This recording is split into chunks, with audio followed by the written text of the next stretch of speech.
What is going on, New York Giant fans? Welcome back to another episode of the Big Blue in the Bronx podcast, another preview episode that is. I hope you guys are keeping that blood pressure low. Maybe if you're a Yankee fan, you're tuning into the Yankees and their World Series run. Hit the like button, comment, subscribe, turn on post notifications so you know when a live stream pops or video drops. Appreciate y'all coming back. Share this out. Do all of the good stuff. Share it on podcast platforms. And yeah.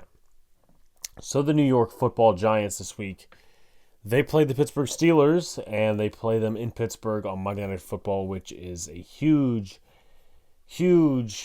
disadvantage for them, and that's obviously being objective about that. We're going to talk about everything. The usual, we do have Jacob Pinturi coming on the second half of the show. He covers the Steelers, and we're going to, of course, get his perspective on things, as per usual, like we do with the guests, so it's going to be a lot of fun. Should be an action-packed episode, but first thoughts, right? The New York Giants are 2-5, and at 2-5, you don't know how much you could say, how much you can repeat, how much there is to say. John Mara came out, and I guess I'll start with this, right? John Mara came out in the whatever it was, I think it was an owner's gala or something like that.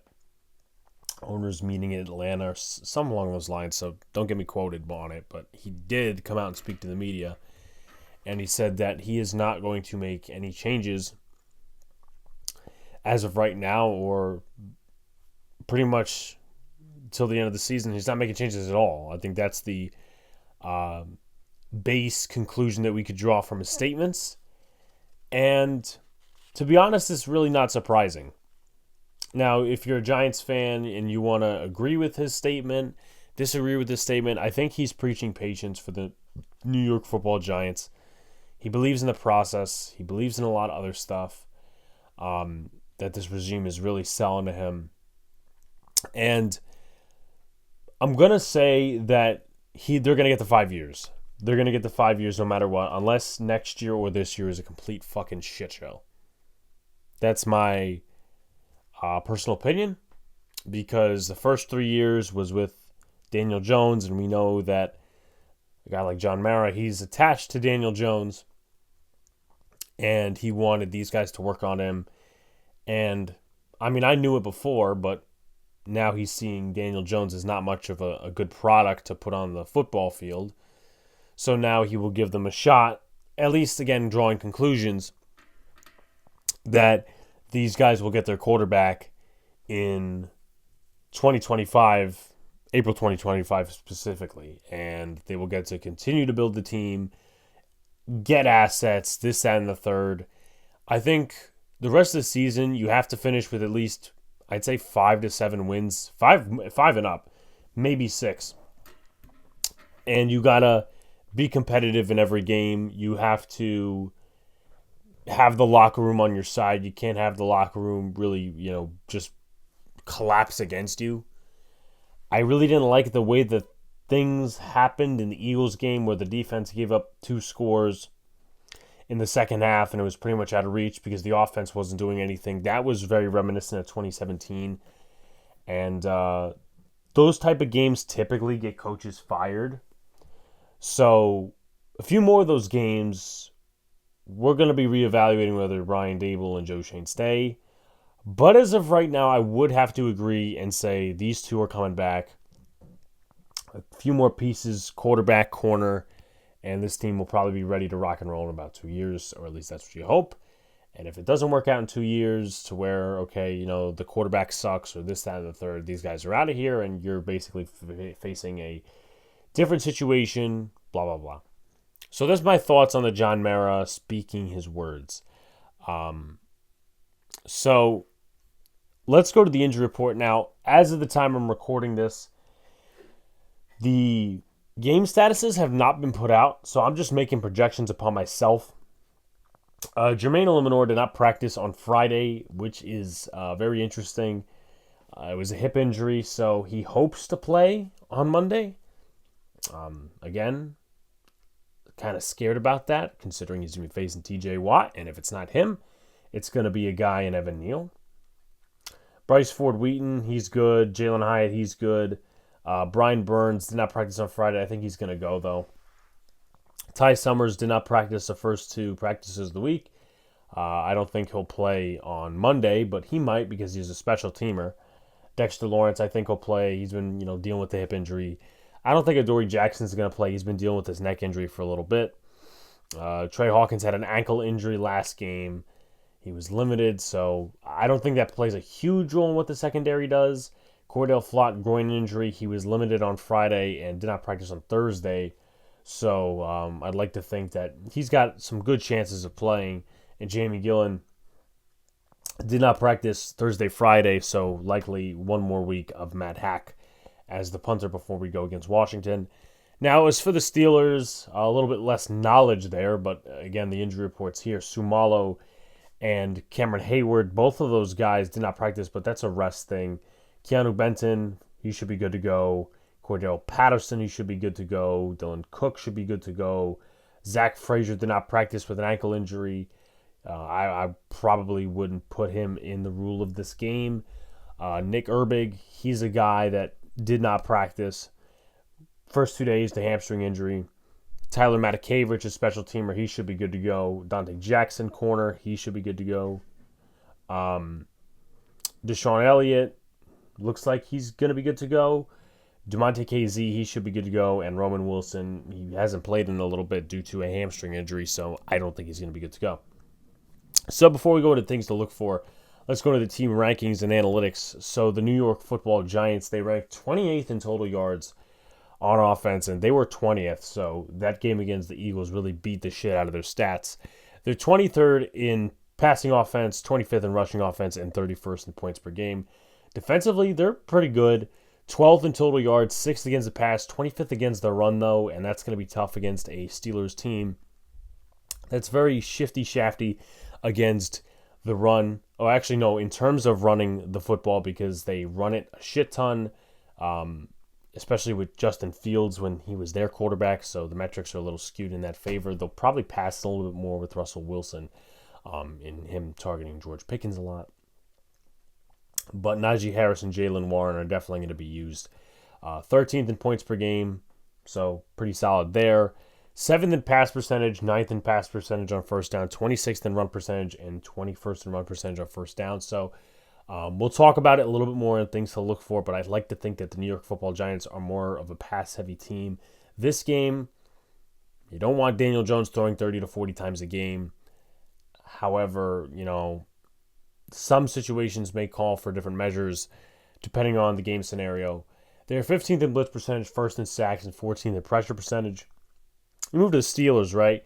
They're 20th in total yards on offense, 26th in passing, 9th in rushing, and 16th in points per game. Defensively, they rank 8th in total yards, 22nd against the pass, 2nd against the run, and 2nd in points. So Terrell Austin has a really good defense back there.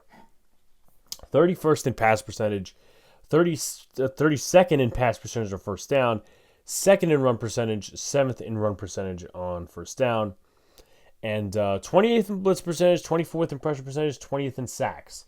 So honestly, I'd love to ask our guests later on in the show, what's going on? Why are they not getting as many sacks? Pressure percentage is low, blah, blah, blah, blah, blah. I'd like to ask about that. The blitz percentage isn't necessarily the biggest concern for me because Terrell Austin's defense, you look at the personnel, and they can get to the quarterback quickly, right? They got Alex Highsmith. They got TJ Watt. They got Cam Hayward. All sorts of guys that can get to the passer. Urban doesn't look like he's going to play this week. But let's go into things to look for. Let's talk about the Giants' offense against this Pittsburgh Steelers defense. This Pittsburgh Steelers defense really gives a lot of zone looks. They're not, a man coverage type team. They're not predicated on a specific look type defense either with zone. It's they're cover 2 or this or that. No. They throw you many zone looks. As far as the Giants go, they have holes on the offensive line. It's getting deeper to where both tackles might be out. And Cam Hayward, I'm a little concerned about John Michael Schmitz because last game he didn't do too well against some of the guys on that defensive line, and he even gave up a sack to Nakobe Dean. So that's a little bit of a question mark. But you have Josh Rizzuto going up against Alex Highsmith, who I expect to win that battle very much so. And on the other side, again, whether it's a Luminor or it's Evan Neal and a Max Protect, I fully expect TJ Watt to win that matchup. So the Giants are going to be very, very, very interesting, and that's a lack of a better term. But the Giants are going to have to be very creative in terms of getting points, and they know that they're going to have their defense on par. They have to play well. This is not really a great Pittsburgh Steelers offense, and we'll get to the Steelers offense in just a second. But I would like to think Joey Porter Jr. is going to be on Malik Neighbors. I'd like to think Malik Neighbors again is going to go off this game. I know last game was a little tough because Daniel Jones was getting sacked, but if he's not getting sacked and he has a little bit of ample time to throw, I'm going to think that Malik Neighbors is going to be open and he's going to have a big game. Now, big game doesn't mean 20 points. Big game doesn't even mean 10 points. But the Giants, I think, will be able to move down the field a little bit with Malik Neighbors. Now, Slayton obviously is playing Hyatt. He doesn't get a lot of snaps anyway, or the usage.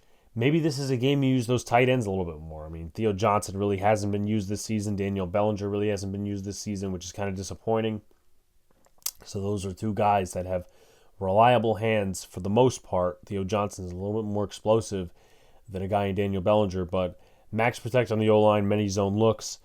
And my final point, yeah, exactly. So safety blanket Malik, max protect on the O-line, and many zone looks from this Pittsburgh Steelers defense. Now, as far as the Giants' defense against the Steelers offense goes, do the Giants stack the box is my first question. They stack the box a little bit more against the Philadelphia Eagles because of Saquon Barkley and this, that, and the other thing. Now, I don't have the stats of, okay, Saquon Barkley did this against the light box. He did this against a very much stacked box. Because, A, that maybe somebody has it, I don't know. And B, this is a different team, right? This is a different team to where I don't think their O-line is as good. They've been okay. I think they've given up, 17 sacks on the season, which so far isn't terrible. They've had a lot of different changes. For instance, their center is now Ryan McCullum. It's not Zach Frazier anymore because he has an ankle injury, as we talked about in the injury report. So maybe they go with a couple of stunts and twists. But the Steelers are a well-coached team, so I'd like to think that they're going to pick up the blitzes and recognize these stunts and twists and watch the film. But as far as the stacking the box goes, and this kind of caters in and ties in with doubling George Pickens, I don't think George Pickens is on the level of a Justin Jefferson or an Amari Cooper even, or just like, oh my God, you gotta double George Pickens.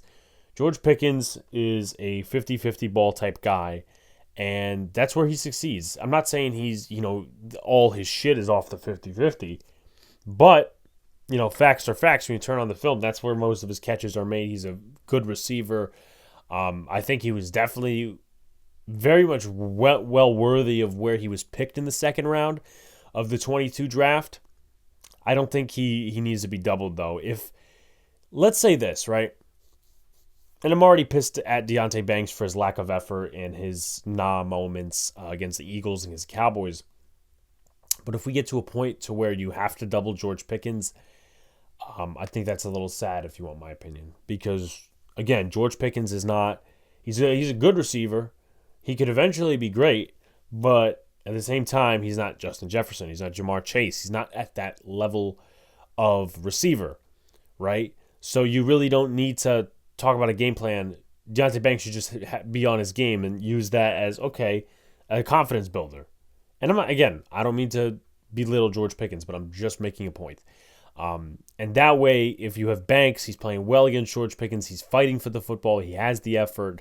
Not to mention the Giants really don't have any interceptions this season, only one by Darius Mussau.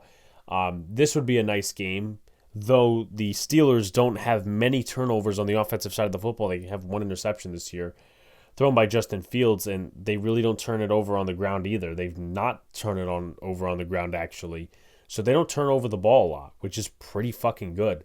And that's where the Giants are going to have to actually make their bones, is forcing turnovers. Spoiler alert, it's going to be one of my keys to the game, but in a game where your offense is not good, it needs about every boost of life support as possible. The defense needs to keep playing the way it is because it's going to be on the field a long time. More special teams. You need some sort of a turnover in there. An interception, a kickoff fumble, a fumble on Najee Harris. I don't know. But it's got to come somewhere, and it's got to be pivotal, right? It could be 30-7 and a turnover happens. You could say, Alex, well, they committed a turnover. Yeah, of course they did, but it's 30-7. It needs to be within the confines of the game being close, and the New York Football Giants need to make that happen because they're good with forced fumbles. I think they're top 10 in the league in that. However, with that being the case, they are probably, I would say, last in the NFL in interceptions, similar to where they were with Wink Martindale just a couple of short years ago. So you got players to watch. I'm not going to go over Justin Fields, but Russell Wilson, he had a pretty solid week last week. Last week against a decent Jets defense, they're regressing a little bit. 264 yards passing, 9.1 yards per average, which is pretty good. 2 touchdowns, 1 sack taken. So, and then the completion percentage, 55.2, 16-29. He really didn't have a good rapport in the first half. The second half is really where they got it cooking. They scored, I believe, let's see, I think the score was like 36-15. So 36, that's like 30-something or almost 30 unanswered points because the score is 15-6 at one point. And then stuff started shifting into the Steelers' way. And guess what? They ended up blowing out the Jets. So this is a team that plays grit and grind. This is also a team that plays down to the competition, as a lot of Steelers fans would like to say. But I'm just reminding you guys of what the game could be like. Now, as far as the rushing game, Najee Harris is their leading rusher. He's got 4.1 yards on the ground this year. He's got 2 touchdowns, 5 runs over 20, 478 yards. He's not a great running back. Going to say that right now. He is nowhere near, in my personal opinion, where the Steelers selected him in 2021 to try to revive Ben's career and this, that, and the third. I just didn't think it was a great move at the time. I think they should have picked a quarterback or just did something else that would have revived Ben's career or at least the game plan behind him. But Najee Harris, he's on a contract year. It's kind of worth noting because he got his 5th-year option declined, and now he's trying to make his way because the last 2 years it seems like Jaylen Warren has been taking, I wouldn't say more of the attention because you look at the rushing ratio. You got 117 carries for Najee. You got 55 carries for Justin Fields. And you got 32 carries for Jaylen Warren. So Warren is the third down back. And again, Justin Fields is not going to be in the game. He's not the starter, so maybe you up those carries for Jaylen Warren. But he's got 32 carries in the season for 105 yards, 3.3 yards per pop. No big runs, nothing over 20, and no touchdowns. So that's just worth noting. And in the receiving game, of course, you have George Pickens. He's only got 1 touchdown on the year, but he's got 9 plays over 20, 474 yards on 31 catches. Pat Freiermuth, 245 yards, 2 touchdowns, 3 plays over 20, 10.2 yards per catch. Calvin Austin has also been really good for them. A couple of years ago, he was picked, I think, in the 3rd or the 4th, or maybe, I think it was the later rounds. But nonetheless, 1 touchdown this season as one of their slot guys. Van Jefferson caught a touchdown last week. So everybody's getting their fair share of the football, which is really good in Pittsburgh. Now, you move over to the offensive line. They've given up 17 sacks this season. Dan Moore Jr., 2 penalties, 2 sacks at left tackle. Left guard, Isaac Sumalo, former Eagle, 1 penalty, 1 sack. Ryan McCullum, 1 penalty. Mason McCormick, 1 penalty. And Broderick Jones, where this is going to be big for Aziz, who's a guy on a contract year. Broderick Jones has given up the most sacks in the NFL as an offensive tackle. He's given up 6 sacks and 5 penalties. If the Giants are going to attack, they attack there, right? Stack the box, do this, that, and the third in the running game. But in the passing game, you can actually rush 4. You don't need to blitz. I mean, you could if you want. I think Russell Wilson knows how to navigate a little bit. He's not the old Russ where he's like a premier pocket passer. But at the end of the day, there's still Russell Wilson, and you still have to throw the respect up there to him. So we look at the front. I'm not going to include Nick Herbig because he's probably not going to play this game. But you look at TJ Watt. He's facing right tackle Jermaine Eliminor or Evan Neal. 26 tackles, 8 TFLs, 4.5 sacks, 13 quarterback pressures, 12 QB hits, 2 pass deflections, and 3 forced fumbles. You move to the guy on the interior where Runyon and Van Roten and John Michael Schmitz will be facing this guy. 27 tackles, 4 TFLs, 3 sacks, 11 quarterback pressures, and 10 quarterback hits for a guy by the name of Cam Hayward, who's been on the team for a numerous amount of years. He's probably going to wind up in the Steelers Ring of Honor. He's a multi-time Pro Bowler. His brother's even on the team as a third-string tight end. And then you move over to a guy who I think recently just got extended, and Alex Highsmith. 15 tackles on the season, 1 sack, 2 TFLs, 4 quarterback pressures, 3 QB hits, and pass deflection to add to that. So this is a guy who got more snaps than Nick Herbig. Herbig being hurt, so maybe Highsmith, his value is going up a little bit. And of course, he just got extended, so he doesn't need to be worrying about, was this guy going to succeed me for my role or whatever. He already got extended. So there's really no need to worry about that. And also, just for linebacker purposes, because we like to touch on that too, Patrick Queen, 2 TFLs, 2 PDs, and 47 tackles on the season. Minkah Fitzpatrick, 43 tackles on the season. He's in the secondary at safety, and 1 pass deflection. Moving to the secondary to finish it off, Joey Porter Jr. this year, 65.4 completion percentage, 247 yards, which is already over half of what he gave up last year. 80.1 passer rating. So the passer rating is good. The completion percentage and the yards, that's a little up. Of course, I believe it was last year where Patrick Peterson was on the other side, and he has 1 interception on the season. You move to Dante Jackson, 34.8 passer rating, 53.6 completion percentage allowed, 186 yards. Pretty good. 34.8 passer rating. That's the lowest it looks like of his career. And this guy, nobody knew who he was except Steelers fans before last week. This guy got 2 interceptions off of Aaron Rodgers, 1 that came off of the chest of Garrett Wilson, and that is Beanie Bishop, one of their slot corners. 56.7 completion percentage, 2 touchdowns allowed, 228 yards, and 75.4 passer rating. So he had 2 interceptions last week. I highly doubt he has a week like that this week, but it's an interesting story. This guy played at a couple of different colleges, Western Kentucky, Minnesota, and West Virginia, and he made the roster with the Pittsburgh Steelers through the preseason. So good for Beanie Bishop. Now, keys to win. Number 1 for me is protect DJ. That's, for me, you got to protect Daniel Jones. The Giants, in my opinion, their main offense is going to be through the air. You got to make that happen. Got to make that happen, right? Malik Neighbors, that's the safety blanket. This, that, and the third. You just got to make it happen. And I know my feelings on Daniel Jones aren't the best, right? They're not the best at all. But you got to give him time. Got to give him time. Those 2 tackle spots are where I'm concerned right now because you could double team Cam Hayward. Ogunjobi's decent. But Alex Highsmith against Josh Azudu, it keeps me up at night. And Jermaine Eliminor against TJ Watt, especially if he has a hip injury, I don't know. That's probably going to affect his play. Number 2, defend against the run. I think this is also a big one. You could maybe swap it with turnovers if you want. But defending against the run, this is a very good rushing offense. They run to set up the pass. It seems like statistically in the way they go about their offense, Russell Wilson's still getting in his grind. Najee Harris is looking for a big contract. So I think it's also big because Dexter Lawrence is probably not going to play like 90% of the snaps. He's still dealing with that hip injury. So when Raheem Nunez-Roches are on and him and DJ Davidson and all these other different guys are on the field and Armon Watts, you got to defend the run when Dexter Lawrence is not on the field, or else it could get ugly, and then by that time it would already be over, and time of possession is going to be big. This is going to really be reminiscent of a old school football game. And as far as turnovers go, the Giants got to get a turnover.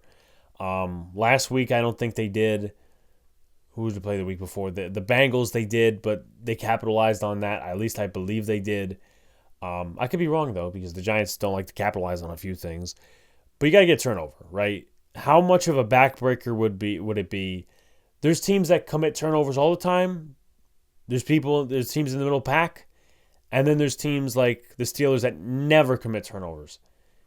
This would be a game, not just to force a fumble, but maybe get an interception. Russell puts it in a tight window, popped up in the air, intercepted by Bobby Okereke.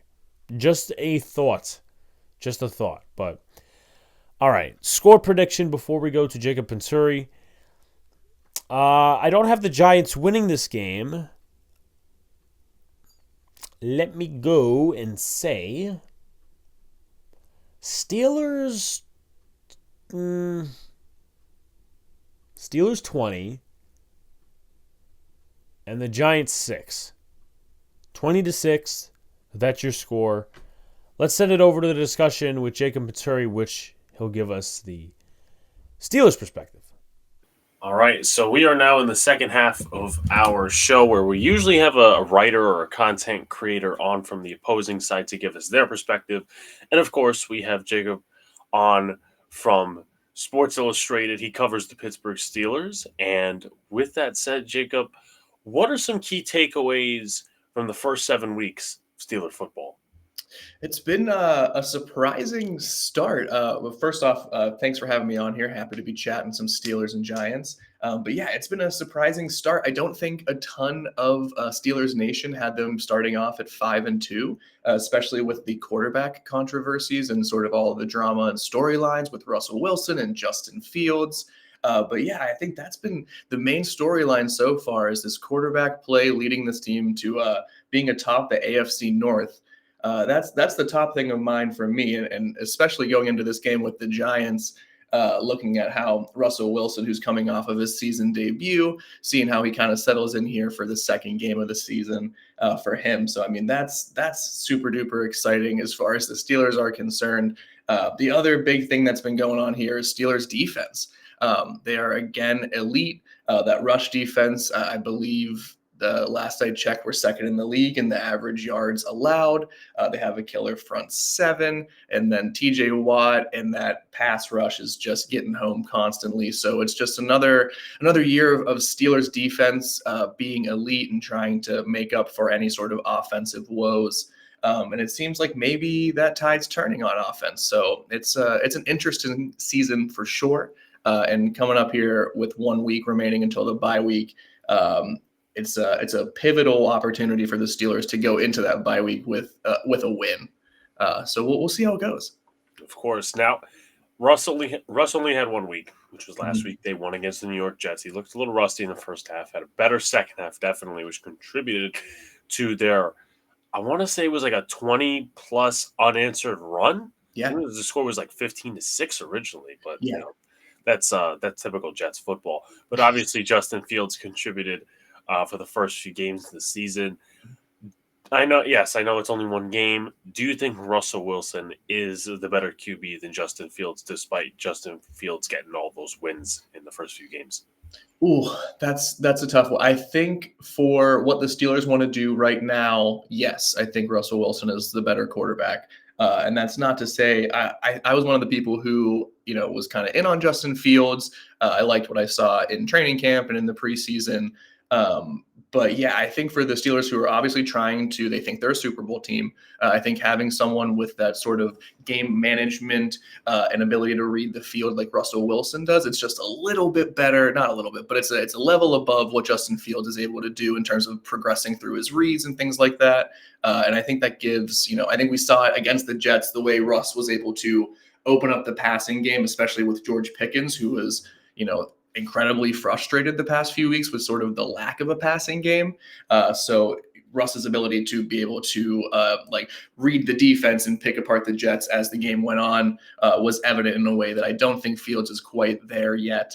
But I think this is also like a great situation for the Steelers because they can rely on Russ down the stretch, and then they can have Fields there if they need him, and they can kind of look towards the future with him and use that 6-game sample as like a great opportunity and sort of like the building ground for the future. But for now, I think Russ is the guy. I definitely agree. Moving to the running back position, the Steelers are one of the best rushing defenses in the league, but they also are one of the better statistically rushing offenses in the league as well. Now, um, Najee Harris had his fifth-year option declined on his contract. He's playing on a contract year, basically. Is he looking better than the last few years? Is there a different sort of usage with him? Because I think he came in the league with Randy Fickner as OC, then it was Matt Canada, and now we have Arthur Smith. So is he looking different? Is the usage different? What do you think? Yeah, I think he's certainly looking better, and I think that is a product one of being in a contract year. I think that sort of can bring out the best in anybody, but also I think the schematics and the usage of him has improved greatly. The offensive line is much more aggressive. They've gotten better at just making those first initial blocks, which is giving Najee the ability to sort of hit that first layer, and then he's able to use that power to exceed further and get up into the secondary and past it. But I think he's certainly gotten more experienced, and being in his fourth season in the NFL, you can tell that he just has better explosiveness through those gaps. And when he sees the holes this year, he's just hitting them hard, which maybe he didn't do as aggressively his first few years, and also didn't really have those holes to hit because the offensive line was basically Swiss cheese. But they're playing much improved ball on the offensive line at the point of attack, and it's crazy considering all of the injuries that have plagued the offensive line in Pittsburgh. But yeah, I think Harris is playing like a determined guy who wants another contract. Whether it's with Pittsburgh or not, yeah, up in the air. But yeah, I mean, he looks great. It's hard to based off of the first 7 weeks, it kind of makes the Steelers look a little foolish for not picking up his fifth-year option. But, that's another question altogether, too. Of course. Going to the second running back, which is Jalen Warren, right? Last year he was pretty good. And I was looking at the three top rushers for the Steelers. Of course, second is Justin Fields, first being Najee Harris, and third being Jalen Warren. And his yards per carry is low. I'm going to guess that's probably because he's not a first or second down back. He's a third down back.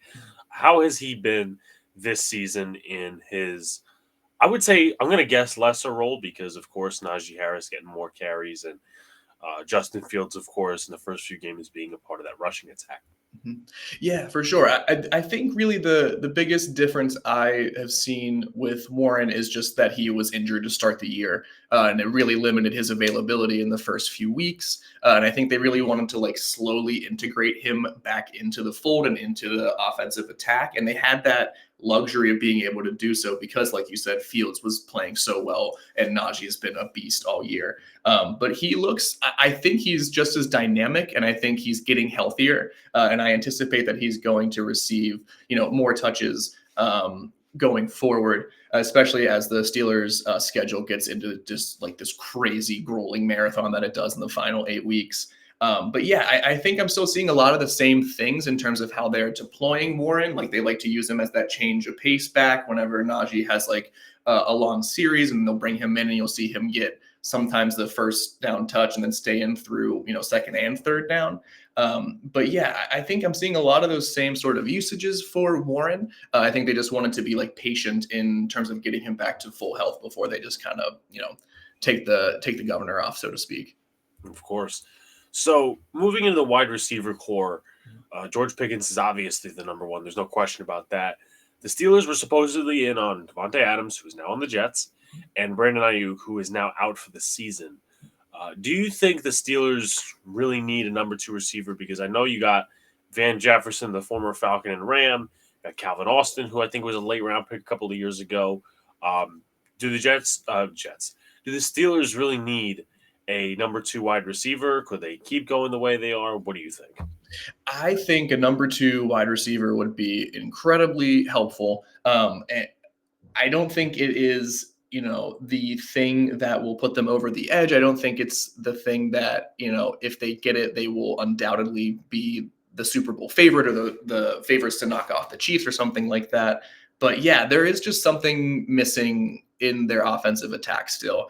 And maybe it's just better usage and more dependency on their tight end, Pat Fryermuth, who's having a great season already. But yeah, Calvin Austin is a really solid player. And he has this this speed that's just undeniable and can really just launch him over the middle and past the secondary. And Van Jefferson is really solid. Whenever I first talked to him in training camp, he is like an incredibly hard worker, and he told this awesome story about how he was catching 300 balls after practice because Antonio Brown used to do it, and he wanted to sort of like follow, that mold. So he's an incredible like locker room presence, but he doesn't really have that same productivity level in him that he did for the Rams when they won the Super Bowl. So I think a number 2 receiver, like somebody they were reportedly in on Cooper Kupp and stuff like that until McVay shut that down. And they've been reportedly in on all kinds of players like Tim Patrick, and the list goes on and on. And I think it would be helpful, especially with Russ, who is, again, as we talked about a couple minutes ago, he's seeing the field in a different way. He's trying to spread the ball out a little bit more. Having someone who's a little bit closer to talent in terms of on the same level of George Pickens would be great for the Steelers offense. Absolutely. And you talked about that offensive line a little bit. How has the O-line played with Roger Jones, who's in his second year? He's given up, I believe, according to PFF, the first most sacks in the NFL at the tackle position. Mason McCormick, who is a rookie and a UDFA, but he's been a veteran in the league for a little bit. Ryan McCullum playing major roles. Yeah, it's crazy. It's become this sort of like hodgepodge ragtag group, which, going into the season and going into training camp, this was supposed to be like the strength of the Steelers offense. Their first round pick in this past draft was Troy Fautanu out of the University of Washington, and he is out for the regular season with an injury, so they're not going to have him back. Broderick Jones still doesn't look 100% right. Like you said, he's, they have him playing on the right side. And that's, maybe that's where he's going to stick long-term, maybe not. They can't move him to the left because Dan Moore, who was supposed to be replaced by Broderick Jones and Troy Fautanu, is the best one on their offensive line. It's incredible. But yeah, I think they've been playing surprisingly well, in the fact that Najee and Jaylen Warren and Justin Fields have been able to put up these rushing numbers behind them with a guy like Ryan McCullum, who is a respected veteran and has made it up from being a UDFA, like you said, but he's not one of the top 10 centers in the league. He's probably not even one of the top 30 centers in the league. So they're getting a lot of surprise contributions from players that I don't think they anticipated getting this much out of this season. Is it sustainable? I don't know. We'll see. They could certainly use some more health. Maybe when Zach Frazier, their other rookie center, comes back, that'll be a huge boost because he seems to be a very, very legitimate center. But yeah, it's been a surprising effort in how good it is, but it's kind of, for me, I'm kind of wondering, when is that other shoe going to drop, and is that performance just going to totally fall off in the next coming weeks? So we'll see. Of course. So moving to the defensive side of the ball, we know how the front four is absolutely awesome. I mean, you got 3. It looks along the injury report that Nick Herbig's not going to play this week. But Nick Herbig, Alex Highsmith, TJ Watt, Cam Hayward, I mean, that's a great pack of rats right there. But as far as the linebacking core, I know there's been rotating over the last few years because Devin Bush was there. You had this guy there, that guy there. Have the Steelers, and I'm personally, again, I don't know. I haven't paid attention to the linebackers as I have much of the other positions on the Steelers. Has the duo of Patrick Queen and Landon Roberts at least made the linebacker play solid for right now? I mean, then again, too, they are second in the NFL in rush defense. Yeah. I think you put it pretty well. Yeah, the answer to your question is yes. Landon Roberts and Patrick Queen have steadied the middle of this linebacking core in a way that the Steelers have not had. Whenever they brought in Devin Bush with those huge expectations, and it just didn't work out for a number of reasons. But yeah, Patrick Queen has been one of the most impactful signings, I think, for the Steelers. And I think Landon Roberts is really like a huge story. It's something that a lot of the guys who are covering the Steelers on SI have been talking about how impressive he is in the rushing attack for sure, but just in this sort of like steadying presence. He's just like physical, aggressive, nonstop, and he's always playing towards the ball, and it's just like infectious, and you can see it kind of trickling and rippling out through the entire defense. So yeah, the linebacking position is solid, despite the fact that Alex Highsmith missed some time with a groin injury. Nick Herbig is going to miss this next game. Yeah, but still, they're real solid, and I think Landon Roberts is really the catalyst of a lot of that. As important as the Queen signing is, Landon Roberts' efforts and sort of like voice in the locker room is huge.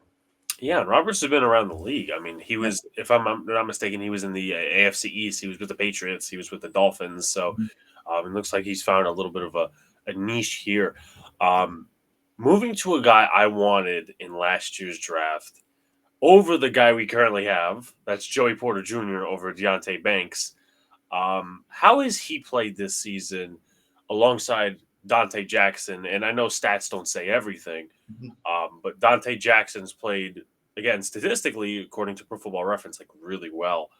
But how has Joey Porter played? How is his development coming along?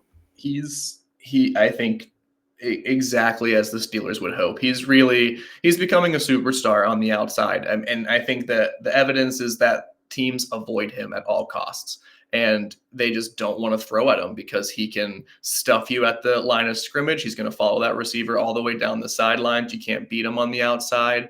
He's becoming a superstar in every sort of way. And the other thing that like really, really stuck out in the Jets game was that he just makes tackles too. He's not just a guy who can defend passes and disrupt the pass catcher in his route. He's in the backfield whenever when a rusher is taking a handoff, he's breaking towards the ball and he's knocking him down in the backfield. So his ability to just like assess the play and make a tackle, pass defense, whatever the situation calls for, he's on it. And that's, I love Deonte Banks. I had a note here that I wanted to bring him up anyways, because he's, from what I've seen, which is not, you have more of a pulse on what's happening over there, but I think he's been great over there in terms of the Giants secondary. So it's interesting to see sort of how these younger corners are developing. But yeah, I think the Steelers organization is thrilled with Porter Jr. I think Steelers fans are in love with him already, and the defense, his teammates are just, thrilled with his performance too. Yeah, as for Banks, I have a different perspective, I'll say. And it's tough because the Giants, and I don't want to compare him to Eli Apple and DeAndre Baker, 2 first-round bust corners, but he's had effort lapses this season, which you really don't like to see. He's been – now, I don't know how it's going to be against George Pickens because, with all due respect, Pickens is not Jefferson level. He's not, some of these other guys' level. But he was cooked by Cooper in Cleveland, which I was there for. He was cooked by CeeDee Lamb. He was cooked by a couple other guys. He had a good game against DK Metcalf, though. And I think against stronger receivers, guys that are not, oh my God, they're going to beat, totally 100% beat you off the line of scrimmage and this, that, and the other thing. Like DK Metcalf's a different kind. He's a tough guy. George Pickens is a tough guy. Of course, he loves those 50-50 catches. So this is a game where Deonte Banks could use as a confidence builder. But he's had effort lapses this season, and I particularly didn't like what he had to say to the media because he basically said, sometimes when I'm on the field and I'm about to make a tackle, sometimes I go, nah, but I should have made that tackle, which is not really that. I don't like that. I don't like that. He's been called out by his position coach, and he probably was called out by Brian Dable. So, what was that? Sounds like he has a lot to prove. Yes. He, I think, has already allowed more touchdowns than he did as a rookie last year. So that's a little scary for someone who's, guaranteed he was not projected to be Sauce Gardner, but you do want to see the results play out in terms of his development. As far as the Steelers' pass defense, and again, like I could very much testify that stats, again, are very objective, subjective, whatever, because I remember the Giants had a great pass, or at least a very solid pass defense a couple of years ago, but they only ranked 21st. Um, is that where the stats are kind of skewed with the Steelers? So they rank 22nd, or are there little holes within the defense? There's definitely been holes in their secondary, and I think some offenses are figuring out that if you're going to beat the Steelers, you have to get the ball out before the pass rush gets home, and you have to find a way to beat somewhere in the secondary. Um, I don't think it's the I don't think it's going to be the Achilles heel for the Steelers season, just because I think their defense is, just solid overall, and the takeaways and their ability to get home and get sacks kind of outweighs these lapses that are happening.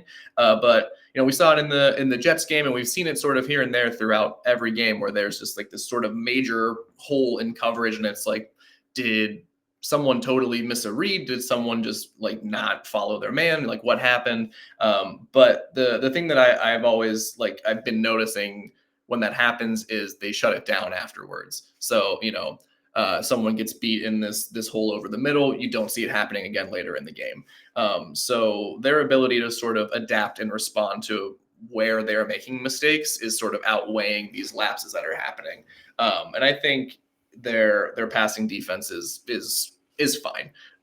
It's probably the worst part of their defense, but that's honestly a compliment. Absolutely. So moving further into game preview, X factor for the Steelers on offense, X factor for the Steelers on defense.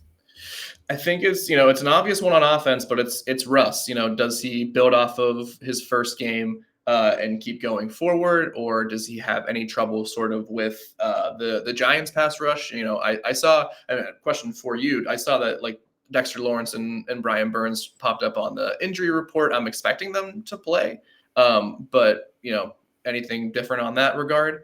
Yeah, I mean Dex has been dealing with a hip injury for probably like 2-ish, maybe 3-ish weeks. Mm-hmm. Burns has been dealing with different injuries. I mean, I remember he had an injury in training camp, and then so he has been through the injury cycle. But I mean, he played last week, right? He had a good sack on Jalen Hurts off of a backup tackle. So I would expect both of them to play. Cool. Yeah, I mean, I think that's going to be the biggest challenge for Russ, and I think that's everyone's concern on the Steelers side is when the pocket breaks down.